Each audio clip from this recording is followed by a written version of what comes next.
तो कर्नाटक में भारतीय जनता पार्टी को एक बड़ा झटका लगता हुआ नजर आ रहा है। कर्नाटक के पूर्व डिप्टी सीएम लक्ष्मण सावदी कांग्रेस में शामिल हो गए हैं। लक्ष्मण सावदी ने भारतीय जनता पार्टी से इस्तीफा दे दिया है। जी हां, जिस दिन से कर्नाटक में विधानसभा चुनाव के लिए तारीखों का ऐलान हुआ है, लगातार बीजेपी को झटके पर झटके लगते जा रहे हैं। लक्ष्मण सावदी कर्नाटक के बड़े बीजेपी के जनाधार वाले नेताओं में से एक है। लक्ष्मण सावदी का नाम वैसे नेताओं में लिया जाता है जिनकी अपनी पकड़ है, जिनकी मतदाताओं पर मजबूत पकड़ मानी जाती है। उनके बारे में आपको विस्तार से बता दें कि आने वाले जो कर्नाटक के विधानसभा चुनाव है उसमें बीजेपी के लिए यह करारा झटका कैसे हो सकता है। प्रेस जागरण में आपका स्वागत है। सिमरनजीत सिंह मेरा नाम है।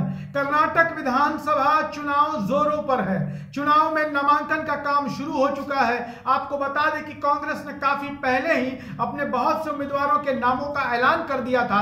बीजेपी को अपने उम्मीदवारों के नामों का ऐलान करने में खासी मुश्किलों का सामना करना पड़ रहा था और बहुत देर से बीजेपी ने अपने उम्मीदवारों के नाम का ऐलान किया। और बीजेपी के उम्मीदवारों के नाम के अनाउंसमेंट में देरी क्यों हो रही थी, इसका अंदाजा तब लगने लगा है जब कर्नाटक में एक तरीके से भाजपा छोड़ो अभियान शुरू हो गया है। आपको बता दें कि कर्नाटक को लेकर, कर्नाटक विधानसभा चुनाव को लेकर जितने ओपिनियन पोल्स और सर्वे आ रहे हैं वो बता रहे हैं कर्नाटक में बीजेपी सरकार का पतन हो सकता है। कर्नाटक में कांग्रेस सबसे बड़ी पार्टी के तौर पर उभर सकती है और कई ओपिनियन पोल और सर्वे करने वाली एजेंसियों का कहना है कि कर्नाटक में कांग्रेस स्पष्ट बहुमत के साथ सत्ता में आएगी।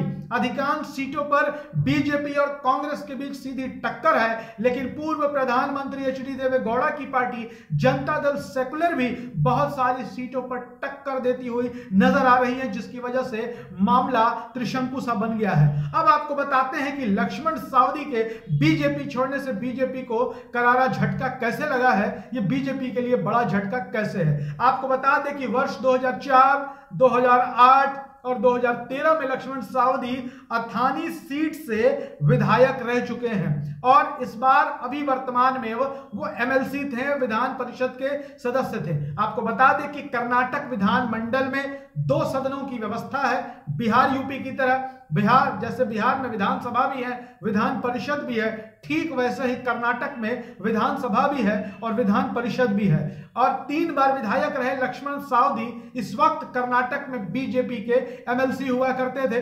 वो इस बार के विधानसभा चुनाव में भी अपनी परंपरागत सीट से चुनाव लड़ना चाहते थे, लेकिन बीजेपी ने उनको टिकट देने से इनकार कर दिया, जिसके बाद लक्ष्मण सावदी ने साफ तौर पर कहा कि मैंने अपना फैसला कर लिया है। मैं एक स्वाभिमानी व्यक्ति हूं, मैं कटोरा लेकर नहीं घूमता हाथ में, मुझे भीख मांगने की आदत नहीं है। और अब वो कांग्रेस में शामिल हो गए हैं। कई दिनों से अटकलें लगाई जा रही थी कि लक्ष्मण सावदी कांग्रेस या जेडीएस में शामिल हो सकते हैं, लेकिन आज उन्होंने कर्नाटक की राजधानी बेंगलुरु में पहुंचकर प्रदेश कांग्रेस अध्यक्ष डीके शिव कुमार, पूर्व मुख्यमंत्री सिद्धारमैया से मुलाकात की, जिसके बाद कर्नाटक कांग्रेस के अध्यक्ष डीके शिव कुमार ने इस बात की पुष्टि कर दी है कि पूर्व डिप्टी सीएम कर्नाटक के लक्ष्मण सावदी अब कांग्रेस में शामिल हो गए हैं। इसके साथ ही आपको बता दें कि बीजेपी में जिस तरीके से उम्मीदवारों का ऐलान हुआ, जिस दिन से उम्मीदवारों के नामों का ऐलान हुआ, उस दिन से बीजेपी कर्नाटक में भगदड़ मची हुई है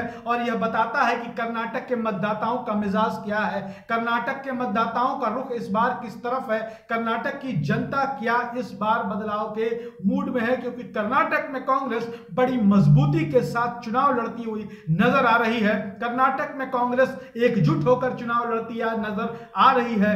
कर्नाटक कांग्रेस के लिए प्रतिष्ठा का विषय है, क्योंकि यह कांग्रेस के राष्ट्रीय अध्यक्ष मल्लिकार्जुन खड़गे का गृह राज्य भी है। वीडियो कैसा लगा कमेंट बॉक्स में जरूर लिखिएगा। हमारे YouTube चैनल प्रेस जागरण को सब्सक्राइब करिएगा।